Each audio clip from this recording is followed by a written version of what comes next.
Cleanup continues tonight for Vestavia businesses impacted by Wednesday's flooding. That including businesses you may not see just driving by every day. CBS 42 News reporter Jack Royer live in Vestavia now, where one group has turned the cleanup into a bit of a team sport. Jack? Lee, that's right. It was a nice Saturday to clean up after a messy week of weather. We're back off of Highway 31 a bit. You wouldn't see this place from the roadway, and this retaining wall didn't do much retaining this week when floodwaters just started pouring over it. The mud still cakes the ground out here, and you can see most of Champions Freestyle MMA is outside the business tonight.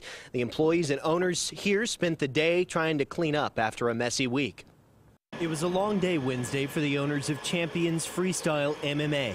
The gym they've owned for a decade, they found nearly underwater. All of this was completely flooded. Jonathan Dye owns this business. I got some fighters that are getting ready for fights, and that's how they pay their bills and pay for their families. So trying to get everything back up and running as fast as possible. Get all the mud off. But he's not doing it alone. A team of people, some of them his customers, have spent this Saturday trying to dry off and find anything that can be salvaged. But he hopes the city of Vestavia will do more to prevent this from happening in the future. Water was coming a foot over that wall right there. You couldn't even see that wall. So you would think, like, if they dug the creek a little deeper, I mean, there's got to be some way to solve the problem. And I know it probably is a lot of money they don't want to put into it, but there's got to be something to be done. Now the cleanup continues, and they're hoping to get some help.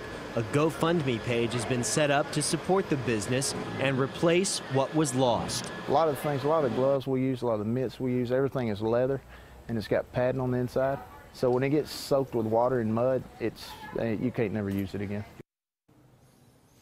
Look at the mud just caked onto things that were inside this business just a few days ago. And it's gloves like these that they say they're going to have to replace. These leather boxing gloves, they just don't do well when they're soaked in water. There's a GoFundMe page set up. Just go online and look up Champions Freestyle MMA at GoFundMe.com. And tonight at 10, hear from a UFC fighter who calls this place home and hear how it really hit home for him this week. That's at 10. For now, reporting live in Vestavia Hills, Jack Royer, CBS 42 News, local coverage you can count on.